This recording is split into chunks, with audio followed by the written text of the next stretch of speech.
Good afternoon, everyone. Good afternoon to Hermano Raul, Sister Beatriz. Today is Thursday, July 31st, 2025, about 6:30 p.m. in the afternoon. My name is Benjamin Benny Esquivel, and we have here my friend Hermano Raul Feliciano and my sister Beatriz Esquivel Ramos. Hermano Raul, maybe I want to introduce him as one of the warriors here in the church. Yeah, good. He really has been a warrior as a deacon and also with the archdiocese, and of course, one of the leaders and presidents of the Puerto Rican Club. Beatriz Esquivel Ramos, she's been, again, a strong advocate and supporter and believer here in the church, active in the educational system. So, what I'd like to do right now is to focus on a little bit of your background, Hermano Raul. If you could share with us the history of your family, how you got here, when you arrived, and the church at that time. I'm originally from Puerto Rico. And then in 1984, I was hired to be the director of the Office for Hispanic Affairs. And I left for came to work. With the archdiocese. Yeah. So you were with the archdiocese, what, 20 years, 25 years? 25 years. 25 years, so that's outstanding. And so there with the archdiocese, Hermano Raul, you were the director of Hispanic affairs for the Hispanic community here in just Detroit or the metropolitan area? The whole archdiocese, 6 counties. 6 counties. And how many churches?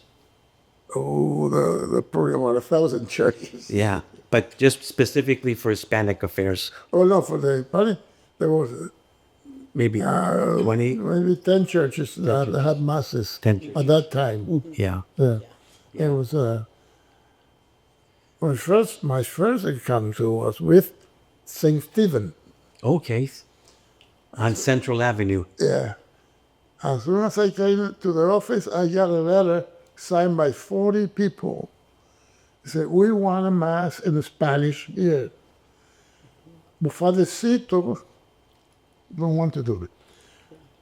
I thought Father Cito was the name of Padrecito, you know? But his last name was Joseph Cito. Cito. Anyway, I went to talk to Joseph Cito, and he says, oh, the troublemaker's been talking to you, huh? And I said, well, I'm a good background here. Troublemaker, that's good. And we talked, and then he said, I am a priest, I don't speak Spanish. I said, well, I'll get you a priest. Okay. I went to talk to the Archbishop and to the Cardinal. And I have a priest working with me. So he assigned Father Sands to study Mass. And we started. And every day, every Sunday, he came in and counted the people. Yes. I remember those days. And well, he gave me 6 months. In 6 months, there were more Hispanics than Polish in the church. Yeah. And he didn't know what to do. I said, well, then the cardinal made the mission Mary Mother of the Church, and the mission had to pay St. Stephen a rent to use the church. Mm-hmm. So the congregation actually helped fund or pay the church. Yeah, pay the church to have Mass. To have Mass there. That's amazing. Yes. That's amazing. So And so then Choca came in, and Choco decided not to deal with the problem, and he bought a Protestant church that was on St. Lawrence. It was no, Lawndale. Lawndale. Yeah. in London. And it was falling apart. Yeah. And one day he asked me, I got a church for the Hispanic. What do you think? I think that's the worst you could do. Mm-hmm. And they go, what do you want me to do? I said, well, you should say that St. Stephen as Hispanic people. Yeah. You cannot buy a church for everybody, for the Latinos everywhere. And it's interesting you say that, Hermano Raul, because it seems that we, as the new immigrants and Hispanics, we were always maybe considered second-class citizens. Let's be honest. Yeah. I mean, Oh, yeah, second class. we needed to open up those doors.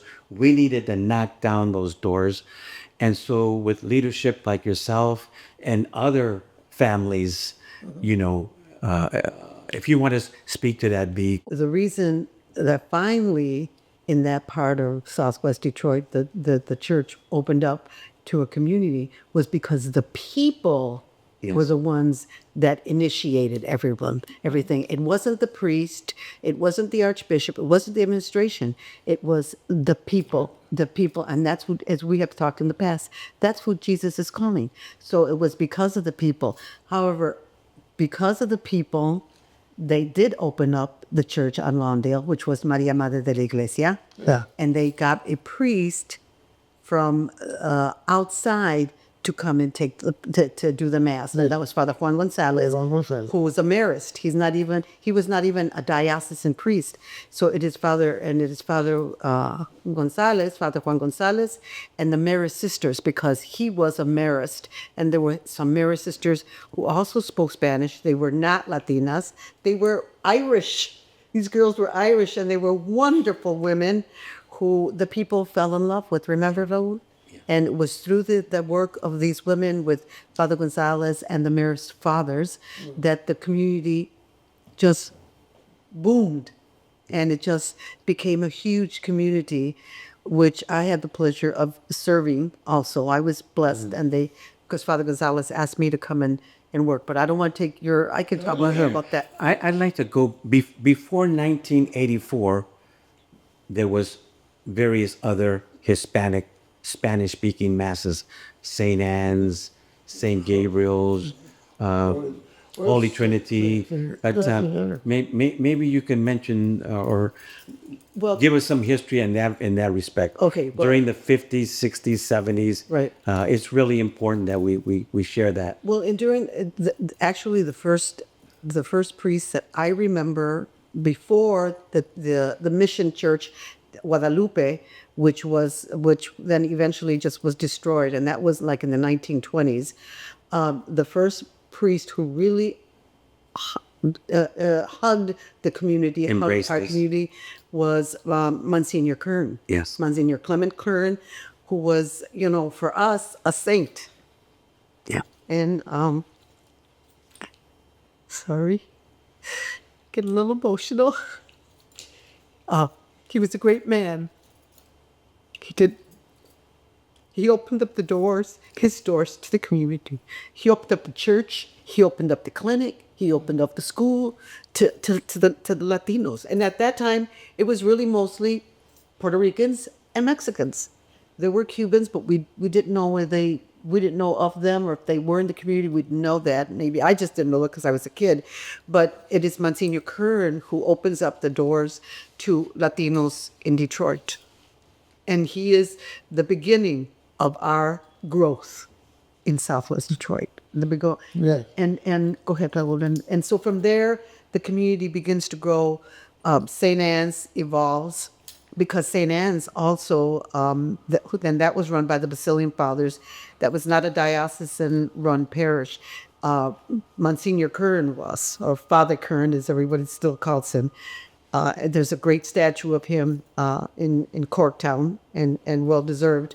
And so then the Basilians, also, we had the same issue that St. Stephen had.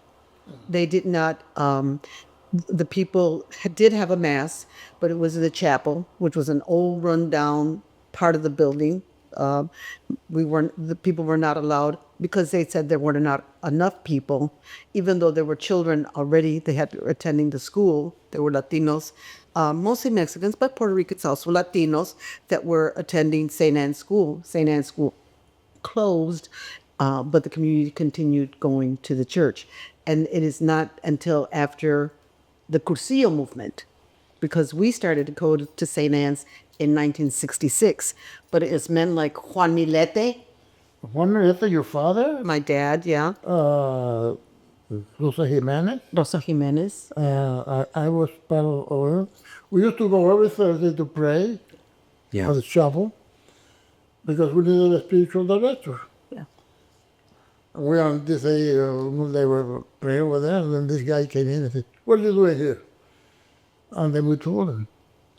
And he said, "My name is Robert Power, I'm the new pastor. I'll be your spiritual director." "Oh, yeah? Did you make the Cursillo?" "No." "Then you have to do it." And we sent it to Toledo.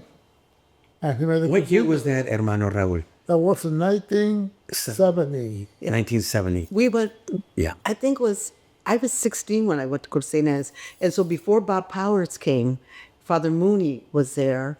And Father Mooney was the one that spoke Spanish. So Father Mooney is the one that took us out of the chapel and into the church. And by then, Dad had already made the Cursillo. Because Dad made his Cursillo in 1966 or 67, Raul? 1960, yeah. Yeah, I think in 1965. Right. You and Juan and a couple other people were already, I can't remember, Senor Martinez. Yeah, Senor Martinez. 1954. It was around 1954. Yeah. So then our dad didn't make it, and we didn't live in Southwest Detroit. It is Southwest Detroit, but people think of it as a far apart. We lived in Delray. When we came to the United States, my mom and dad, because my mother, I was born in Monterrey, Nuevo León, and so are my sister Nellie, both my sister Nellie and I. So we're immigrants that became citizens because that's a long story. But so we became citizens, and Benny was already born, but we all grew up in Delray, and it's not until my dad, and we went to Polish Mass and to English Mass because we belonged to St. John Cantius in Delray. Yeah. So I could yak shamash a little bit more than I could hablar español. Hablaba español in la casa, but we had to learn to speak English because the kids, were not very nice to us. So anyways, my dad started going he made the Cursillo, my mom made the Cursillo. It's a Cursillo movement, which started in Spain. And the Spanish priests brought it to America to evangelize Latinos, to help them to grow in faith. We are people of great faith. But we were not catechized. And so we needed to be catechized. And that's what the Cursillo does, isn't it? Yeah. So as we're having this conversation, we're talking about obviously the early immigrants, the people of faith, people with a vision, with a special need. We all have needs, and we were learning to love each other, to build that unity, if you will, that community, and that's why we call this la iglesia como la base de la comunidad. The church, not the institutions necessarily, but we, our moms and dads, our brothers and sisters, our aunts and uncles, our grandparents. I mean, we extended to them. They had specific needs, right? Whether it was a financial need, or they needed a job, or they needed a place to stay, Or medical. or medical help. Yeah, because So we were here for each other. That's really what we're talking about, the church here in Southwest Detroit, whether they were farm workers, labor workers, at Ford Motor Company or General Motors. Our dad worked at Fisher Body Fleetwood here in Delray. Zug Island is nearby. So our families came here to work either as migrant workers in the fields, in the factories, and now today we have more professionals moving in from Mexico and other parts. But again, going back to the early 50s, 60s, 70s, the first missionary church that you spoke about Maria de Guadalupe. was Guadalupe in 1920, 1925 or so. And from there, it just evolved. And that church, Benny, that church came from the people. Exactly. The people had that church built. The people built that little chapel. And that church, those people set for a priest in Mexico because there were no Spanish speaking priests, and that church the people built. They built it, and they sent for a Mexican priest from Mexico for somebody to come here and do the mass. And I don't know how they did because if they had to get permission, I'm sure from the archdiocese where that by The church when they found out that they had built the church came in and blessed it and then made it a parish. oh, and then they made it a parish. Yes. So as we're talking again about the church, the activities, how do we welcome the new immigrants, of the 50s, 60s, 70s, even now, the new immigrants that are coming? I mean, what was your experience, Raul, as the, It was the hard. director? It was hard because Yeah. Whether it's Monroe, Michigan or Port Huron. the church doesn't change easy. No. And the communities, most of the churches here were built by Polish, the European. Yes. Europeans. And they want to give it up. That was their church. But the children move out, and the old people die, and the church were empty. And the Hispanic began to move in. And there was a struggle, Yeah. a very a struggle because they want to take our church away. That was the cry. They want to take our church away. That's our church. And I said, it is nobody's church. It's Jesus' church. That's right. Yeah.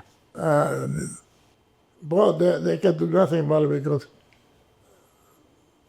St. Anne, Holy Trinity, Holy Redeemer, St. Stephen, St. Gabriel, they are still open because the Hispanic moved there. Yes.